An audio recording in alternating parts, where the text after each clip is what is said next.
Hello दोस्तों, स्वागत है आपका आपके अपने यूट्यूब चैनल बीसी वाली ज्ञान की गंगा में। तो कमेंट सेक्शन में काफ़ी कुछ देखने को मिला, हमने काफ़ी कुछ डिस्कशन किया कि पेपर का लेवल कौन सी शिफ्ट में हार्ड है, कौन सी में नॉर्मल है। तो उसके बेसिस पे हमने ये वीडियो बनाया और थोड़ा सा असेस करने की कोशिश करेंगे कि कट ऑफ क्या रह सकता है। मेन क्वेश्चन अभी सबके माइंड में यही आ रहा है क्योंकि एग्ज़ाम तो हो चुका है। अब जो रिज़ल्ट सामने आने वाला है तो उसमें यही है कि कट ऑफ क्या रह सकती है। सो लेट्स स्टार्ट दोस्तों, इसके ऊपर देखते हैं क्या एनालिसिस हमारे पास निकल के आया है।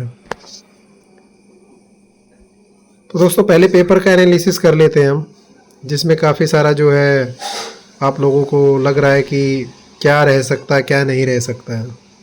तो मेरे हिसाब से जो दोस्तों तीनों ही शिफ्ट के लिए, अब या जहाँ कोई पर्टिकुलर शिफ्ट नहीं है, सभी शिफ्ट में इक्वली ही पेपर जो है डिफ़िकल्टी लेवल ठीक ठाक था। बस बेसिकली कम ही लेवल था डिफ़िकल्ट क्वेश्चन का।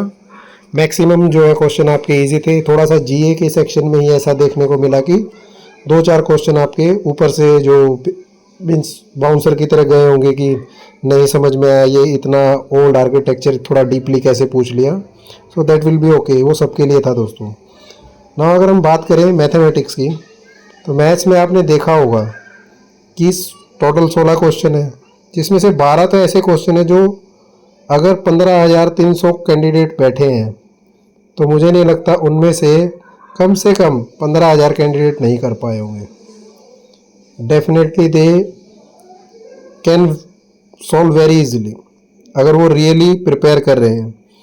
और आप इसमें कम करें तो चलो मान लेते हैं हम 10,000 लोगों ने तो किया ही होगा। आप और कम मान लीजिए 5,000 लोगों ने कर लिया होगा। नाउ कंपटीशन यहाँ से शुरू होता है, कट ऑफ यहाँ से शुरू होती है। अब जो 12 प्लस में करके गया है अलग अलग कैटेगरी वाइज, अगर कोई आउट ऑफ 16 सॉल्व करके गया है, या आउट ऑफ 16 जो है 14 15, तो यहाँ से आपकी मेरिट बनना शुरू होगी।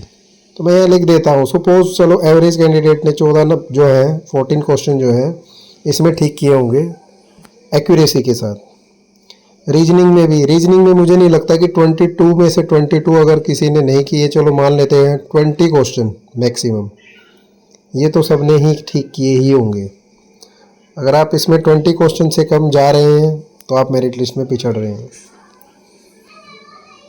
Then English 13 to 14 marks genuine है, क्योंकि इंग्लिश भी इतना हार्ड नहीं था। सभी सेक्शन तीनों शिफ्ट में, किसी भी शिफ्ट में आप जाएंगे तो।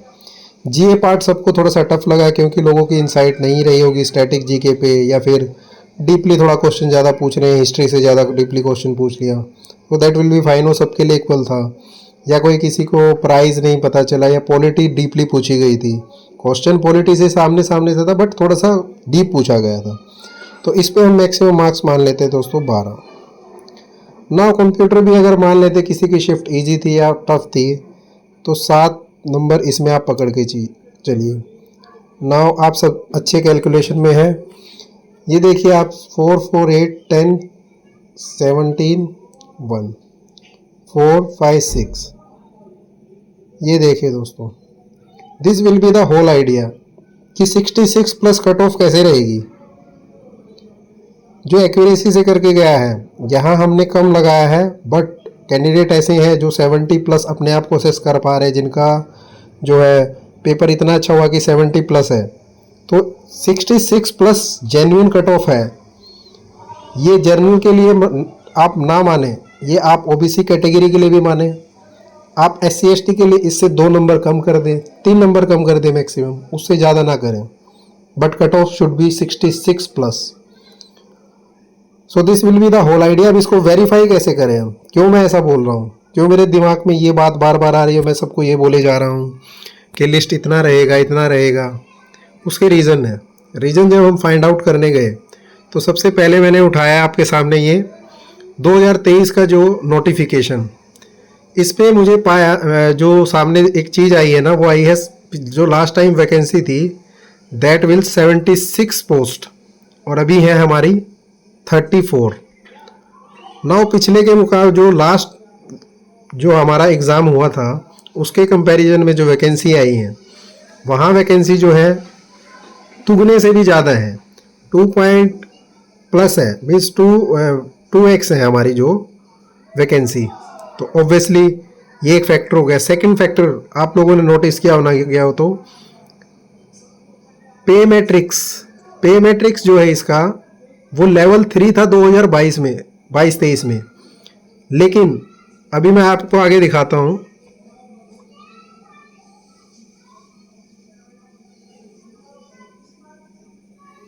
Now this will be the present. यहाँ आप देखो लेवल 5 हो गया आपकी इस जॉब का, मीन्स 2 लेवल का आपका इंक्रीमेंट है। तो लोगों को ने इसकी तरफ ज़्यादा अट्रैक्शन रहा होगा। जिनको लेवल 3 की जॉब नहीं करनी वो लोग पहले नहीं उस समय अप्लाई किए होंगे। एज वेल एज वैकेंसी हमारी कम आई है। तो वैकेंसी कम आने से भी हमारे सामने ये एक पॉइंट आ जाता है कि आप जो है किस तरीके से इस चीज़ को असेस कर पाएंगे। तो लेवल 5 वैकेंसीज 34, आपकी हाफ वैकेंसी हो गई है, पे लेवल बढ़ गया है, मीन्स आपका जो है चीज़ें रिवर्स हो गई हैं। नंबर ऑफ वैकेंसी डाउन, पे level up. Now last time अगर आप देखेंगे नंबर ऑफ कैंडिडेट को अगर आप फाइंड आउट करने जाएंगे, then what you will find, ये आपका जो है ना 2023 में, ये देख लीजिए 27-2023 में जो लिस्ट जो फॉर्म फिल गए थे 6815, ये टोटल फॉर्म्स फिल किए गए थे। अब की बार कितने फॉर्म किए हैं? 15,310। Now this is 2.5 approx, 2.5x है पिछली बार से।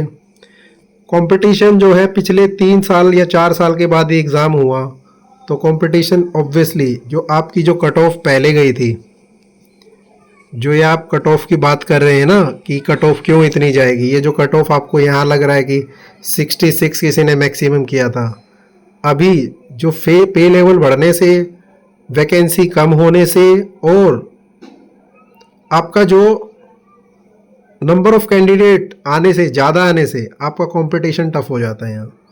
तो ये 66 प्लस तो एक जेन्युइन कट ऑफ मैंने वैसे बताई है। डोंट बी डिसअपॉइंट कि आपको लगे कि ये 70 प्लस भी चली गई फॉर यूआर के लिए,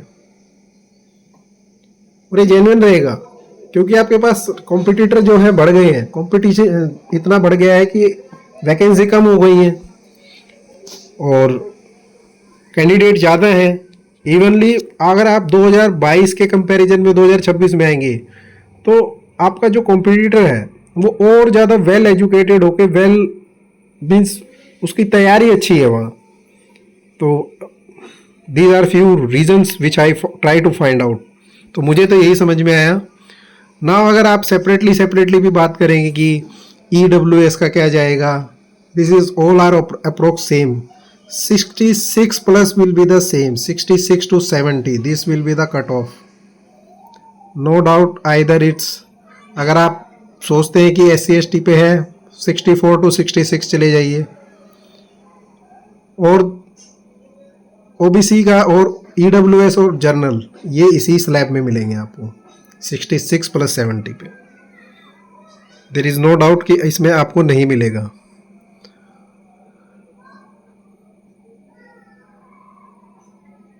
तो ये था एक एनालिसिस दोस्तों। अब हर किसी के पास जो है क्वेश्चन पेपर अलग अलग आया या सेम आया या किसी को डिफ़िकल्ट लगा, तो ये सब अब इंडिविजुअल की प्रिपरेशन के ऊपर भी रहता है कि उसने कितना प्रिपेयर किया है। अब प्रिपरेशन है उसी के हिसाब से जो उसको क्वेश्चन अटेम्प्ट करने को मिले। कंपटीशन इसी तरीके से टफ होता है, इसलिए मैं बोल रहा था कि जो आप स्क्रैचिंग नॉलेज लेते हैं उससे थोड़ा ज़्यादा इशू होता है।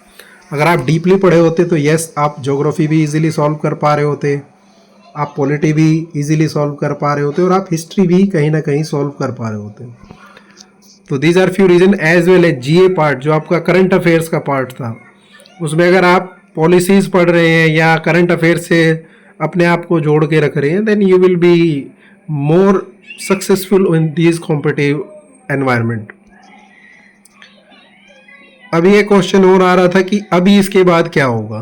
तो दोस्तों ये 2022 में देख लीजिए, इसके बाद अभी क्या होगा जब एग्ज़ाम हो जाएगा। तो यहाँ देखिए आपका टेस्ट हो गया है। टेस्ट होने के बाद list of provisionally screen and schedule, ये आपका document verification post of release होगा बाद में। ये ऑलरेडी हो चुका है, जिसका कोई भी इशू नहीं था, तो उसके लिए